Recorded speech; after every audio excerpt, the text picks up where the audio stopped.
మనకి లో ఫ్యామిలీ కోసం చేస్తారు కాబట్టి ఇప్పుడు నేను వచ్చిన తర్వాత దాన్ని అలాగే వాళ్ళని చూసి ఇస్తాను.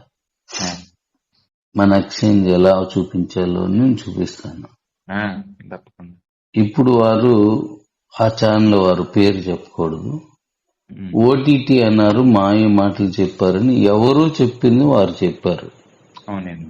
కానీ మనది ఓటీటీ అయిపోయింది, ప్రోగ్రామ్ డిజైన్స్ జరుగుతున్నాయి. నేను మే తర్వాత ఇస్తానని చెప్పాను మనకు అందరికి. అవునండి అవునండి అన్నారు. ఇప్పుడు ఉన్నారని నేను చెప్పలేదు. కానీ ఈ నెలలో కంటెంట్ లేకుండా అయినా సరే కొంత పెట్టేసి రిలీజ్ చేసేద్దాం. ఓకే. మన కంటెంట్ మేక్ అనుకున్నాం, అంటే జూన్ కి, అప్పుడే మే తర్వాత అప్పటికే ప్రిపేర్ అవుదాం. ఓకే. కానీ నేను అబద్ధం చెప్పలేదు అని ప్రతి ఒక్కడు అనుకునేలా చేద్దాం. ఓకే డాడీ, తప్పకుండా. నువ్వు చెప్పినే నేను చెప్పినే మనమే కదా, అది చేద్దాం. Okay daddy. మనం చెప్పిన ప్రతిదీ నిజం అవ్వాలంటే. మీరు ఎప్పుడు నిజమే చెప్తారు, నిజమే చెప్తారు. అది అయితేనే చెప్తారు, ఇవ్వగలిగితే చెప్తారు. మీదే మాట, నా మాట కూడా మీదే. అవును, ఎప్పుడు కూడా అబద్ధం చెప్పి బిజినెస్ చేయాల్సిన అవసరం మనకు లేదు. చేయగలిగిందే నేను ఎప్పుడు చెప్పడానికి ప్రయత్నిస్తాను. అందువల్ల ఇప్పుడు నేను వచ్చిన తర్వాత చూసుకుందాం, పూజ మొదలెట్టేద్దాం. ఒక్కటి ఆలోచించండి, ఎవరు సిఇఓస్ అంతా, ఆల్ సిఇఓస్ 300 మంది కలిపి, మీరు కారు మీకోసం గెలుచుకుంటే నేను ఫ్లాట్ ఇస్తాను. కారు ఎవరి కోసం గెలుచుకున్నావు? నీకోసం. నువ్వు గెలుచుకున్న కారు ఎక్కడికి వచ్చింది? నీ ఇంటికి వచ్చింది. నేను ఎలా అనుభవుతున్నాను, తర్వాత మాట్లాడదాం. నా ఇంటికి వచ్చిందండి నా కారు. చూశాను. ఇప్పుడు నువ్వు గెలిస్తే నీకు నేను ఫ్లాట్ ఇస్తాను డాడీ అన్నాను. ఇవి ఆ చేసిన బిజినెస్ కి దీనికి ఏ సంబంధం ఉందా? ఏమీ లేదండి, తెలిసింది నాకు ఆ విషయం. అసలు విన్ అవ్వడం ఏంటి, నేను విన్ అయ్యేందుకు కాలేదు. మీరు ఏదైతే డిజైన్ చేసారో, ఏదైతే ఇస్తానో అది నా ఇంటికి నైట్ 9:30కి నిజంగా శ్రీనివాస్ గారికి చెప్పాలండి. ఒక రకంగా చెప్పలేదు. థ్యాంక్ యూ సార్ శ్రీనివాస్ గారికి. అన్న టైంకి నా తరఫున కూడా వెంటనే ఆయన వచ్చేసింది. సార్ ఇదిగోండి సార్ అని డెలివరీ చేశారు. సడన్గా జరిగిపోయింది హ్యాపీగా. మీరు లేరన్న లోటు అయితే గట్టిగా ఉంది నాకు. ఈ రోజు తీరిపోయిందిలే, మీతో మాట్లాడేశాను కదా లోటు.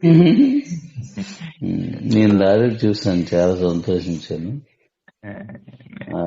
లోటు ఉండిపోయింది అలాగా. అయ్యో అని నాకు, ఎందుకంటే కాంతాన్ని కాల్చుకున్నప్పుడు వీడియో కాల్ లో మాట్లాడేది మీరు, నాకు లేరు అని. సర్లేని అక్కడికి మీకు అరుణాకి వీడియో సెండ్ చేశాను అనమాట, ఫోటోస్. సంతోషం.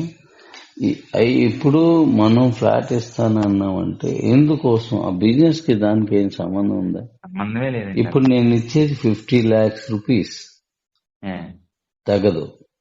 50 లక్షల రూపాయలు విలువ చేసి నేను ఇస్తున్నానంటే మిమ్మల్ని ఫ్లాట్ కోసం ఒక టార్గెట్ పెట్టి ఆ ఫ్లాట్ కోసం ఇన్ని ఏంది చెప్పానా? అస్సలు ఏది లేదండి. నేను బిజినెస్ చేయమని జనాల మనసును దోపిడీ చేయలేదు. అలా చేస్తే సెల్ కోసం ఇన్ని, బండి కోసం ఇన్ని, కార్ కోసం చిన్న ఇచ్చాను. కానీ మరి ఫ్లాట్ కోసం ఏమి ఇచ్చాను రా?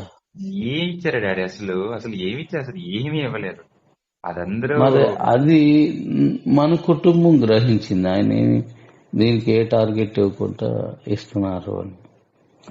నెక్స్ట్ టర్మ్ మీ అయిపోయిన తర్వాత ఇండియా వైడ్ గా ఇంకొక 10,000 ఫ్లాట్స్ ప్రకటించే ప్లాన్ లో ఉన్నా. చాలా పెద్దరా నా కుటుంబం, నీ ఫ్యామిలీ చిన్నది కాదురా. చాలా పెద్ద కుటుంబం మనది. మనందరం కలిస్తే అది అసాధ్యం కాదురా. ఓటీటీ పెడుతున్నాం.